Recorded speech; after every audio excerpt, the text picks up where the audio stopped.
Otep à tous, bien-aimés frères et sœurs.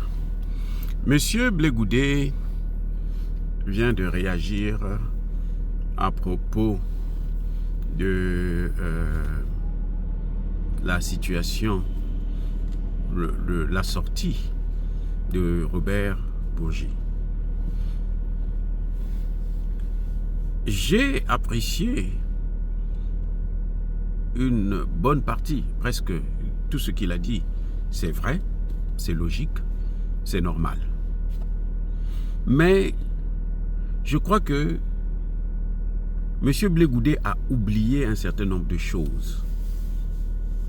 Et c'est sur ça que je voudrais revenir pour essayer de lui rappeler un peu, honorer sa mémoire. Parce que je crois qu'un homme politique a besoin de comprendre son histoire avant de prendre un certain nombre de décisions. Blé Goudé nous dit que quand il était à La Haye avec le président Gbagbo, il n'avait jamais vu le fameux grand ami de Bourgi venir voir le président Laurent Gbagbo. Ce qui est vrai, normal, logique. Et ça, je suis d'accord avec lui. Blé Goudé ajoute que, mais cet ami de Gbagbo, il savait qu'ils avaient triché aux élections. Il savait que Gbagbo avait gagné l'élection. Blé Goudé n'a pas répété ça. Il dit seulement que l'ami de Gbagbo, quand Gbagbo était en prison, il n'est pas venu l'innocenter. Il n'est pas venu dire à la cour que non, mais celui que vous êtes en train de juger là, c'est pour rien, puisque les vrais coupables, c'est nous, c'est Chirac, c'est Sarkozy qui est venu vitrifier Gbagbo. Oui, c'est tout à fait, là aussi, je suis d'accord avec lui sur toute la ligne. Parce que les amis, c'est ça, c'est quand l'autre est dans des difficultés, eh ben, tu viens au secours, tu viens l'aider. Blé Goudé ne l'a pas vu. Donc Blé Goudé conclut qu'il n'est pas un bon ami, il n'est pas un ami. Il a des intérêts qu'il entend de préserver. Blé Goudé nous dit que ce monsieur est venu prendre l'argent sale. Il est venu prendre l'argent sale. Et vous dites, voyez ce que les pays africains subissent derrière les caméras. Ce que nous ne voyons pas. Mais en fait, c'est ça que le monsieur est en train de sortir, ressortir, de dire. Là encore, je suis tout à fait d'accord avec Blé Goudé.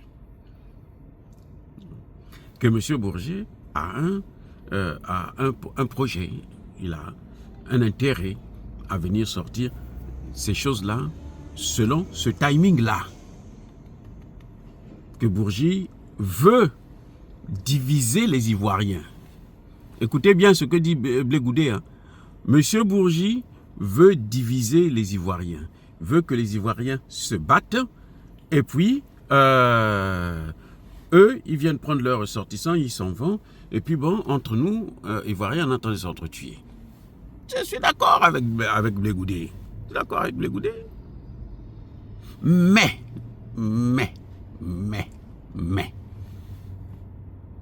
Blé Goudé a oublié l'essentiel. Blé Goudé lui dit que Bourgi ne sera pas lavé, malgré le fait que lui, il a apporté sa vérité. Mieux vaut tard que jamais. Il est venu, il nous a dit, moi, ce que j'ai vu, c'est ça. Celui qui a gagné les élections, c'est X. Et la cour les a menés à La Haye, eh ben, pour rien, parce que il n'a même pas fait il n'est pas celui qui a tué les 3000 personnes. Parce que le procès, c'était pour 3000 personnes. Alors, il y en a eu plus de 100 000. Les 3000 là, il n'est même pas celui-là. Bourgi dit, la cour l'a blanchi. Alors, quand Blé Goudé dit que ce type-là, c'était un colporteur d'argent sale, un rat de palais, comme lui-même il a dit, c'est un rat de palais. Donc, hein, un rat riche qui a beaucoup d'argent. Mais attendez. Donc Blé Goudé ne sait pas que cette pratique-là continue. Blé Goudé n'a pas prononcé le nom d'Alassane Ouattara. Il n'a pas prononcé le nom de Guillaume Soro. Au nom de quoi? Au nom de la paix. Écoutez les amis, au nom de la paix. Mais Blé Goudé est pire que Bourgi. Oui, et Blé Goudé est pire que Robert Bourgi. Je préfère de loin avoir affaire à Robert Bourgi que d'avoir affaire à Blé Goudé. Il se ferait mieux de se taire. Parce que Blé Goudé ne dit pas qui a gagné l'élection. Il ne dit pas. Blé Goudé ne donne pas sa vérité à lui.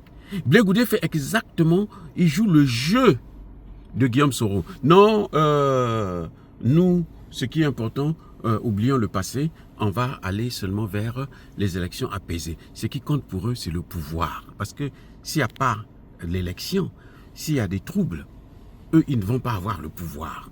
Donc, on doit tout faire pour avoir le pouvoir. Après avoir eu le pouvoir, maintenant on va peut-être chercher à savoir qui était qui a fait quoi. Vous voyez comment Blé Goudé est lui-même finalement un criminel. C'est un criminel. Il est au même titre, c'est-à-dire que ce sont des gens qui veulent cacher la vérité. Il veut voiler la vérité et puis passer outre la vérité pour aller vers des élections apaisées. Vous voulez que vous entendez, que les hommes politiques puissent s'entendre. C'est très bien, c'est une bonne idée. Mais comment vous allez vous entendre alors qu'il y en a qui ont des rancœurs, des rancunes? Il y en a qui ont sur leur conscience des morts. Il y en a qui n'ont jamais été jugés, qui n'ont jamais dit la vérité. Mais si c'est ça, alors vaut mieux garder Blé Goudé hors de la liste électorale. Parce que là, il est en train de flatter Alassane Ouattara pour qu'on puisse le mettre dans la liste électorale. Parce qu'il sait que si ce n'est pas Ouattara, Gbagbo et lui-même Blé Goudé, mais il y a quand même quelqu'un qui a tué ces gens. Alors ces gens-là sont morts gratuitement. Hein? Ils sont morts pour l'histoire. Mais comment on va être aussi criminel que ça? C'est comme des gens qui regardaient Bassirou et Diomaye Faye, ils ont pris le pouvoir, ils ont oublié qu'il y a eu 60 personnes qui sont mortes pour qu'eux, ils puissent en arriver là. Ils n'ont jamais ouvert une enquête. Eux, ils s'acharnent sur Macky Sall. Ouvrez l'enquête, on va savoir qui a tué, qui a arraché la vie des autres, de ces gens-là. Vous les avez sortis dans la rue, on les a tués. Si ce n'est pas vous, mais faites-nous savoir au moins, cherchez au moins la vérité pour savoir qui a tué. Il n'y a pas de pardon sans la vérité. Vous voyez, Blé Goudé et Guillaume Soro se sont déjà rencontrés parce qu'ils veulent mener le combat ensemble. Ils se disent que c'est maintenant notre tour. Gbagbo est vieux, Alassane Ouattara est vieux, c'est maintenant entre toi et moi. Donc entendons-nous pour qu'on puisse prendre ce pouvoir-là à ces vieux-là. Vous voyez, sur le dos des morts ivoiriens, des dizaines de morts ivoiriens. Oui, il y a eu 3000 morts officiellement selon pour l'enquête qui a été menée. Mais il y en a eu plus. Mais les gars, on ne peut pas sauter cette histoire-là pour aller maintenant vers des élections apaisées sous prétexte que non, nous on veut la paix. Non, vous ne voulez pas la paix, vous voulez l'élection, vous voulez le pouvoir. Blé Goudé et Soro veulent le pouvoir. Ils se sont déjà rencontrés, ils s'entendent maintenant pour que eux, ils puissent prendre le pouvoir. Et ils ne veulent pas qu'on sache la vraie vérité. Blé Goudé, lui, il a peur de poser le problème parce qu'il sait que s'il pose le problème, Alassane Ouattara va le regarder, va dire, bon, toi là, tu ne seras pas candidat. Pour être candidat, il veut sacrifier la vérité. Il veut sacrifier ces 3000 morts et leurs familles. Parce que les familles de ces morts-là veulent savoir la vérité, les gars. Vous savez, quand il y a mort d'homme là, quand il y a mort d'homme, tant que la vérité n'est pas connue, il n'y a pas de deuil. Je vais vous dire une chose. Au Congo-Brazzaville, il y a eu une guerre en 97. Et cette guerre s'est achevée avec la victoire militaire de Sassou Nguesso. Mais il y a eu l'Angola qui est rentré au Congo, qui a massacré des gens. Les familles là, de ces gens-là que les Angolais ont tués, jusqu'aujourd'hui, ils vont, cette génération, notre génération va mourir. Nos enfants, nos petits-enfants vont revendiquer ça. Mais pourquoi les Angolais sont venus nous tuer? Et s'il faut se venger, ils vont se venger.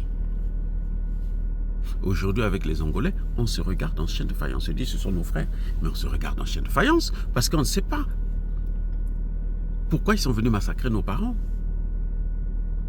Aujourd'hui, au Congo-Brazzaville, il y a la paix, hein? Il y a un semblant de paix. Mais les gens se regardent en chien de faïence.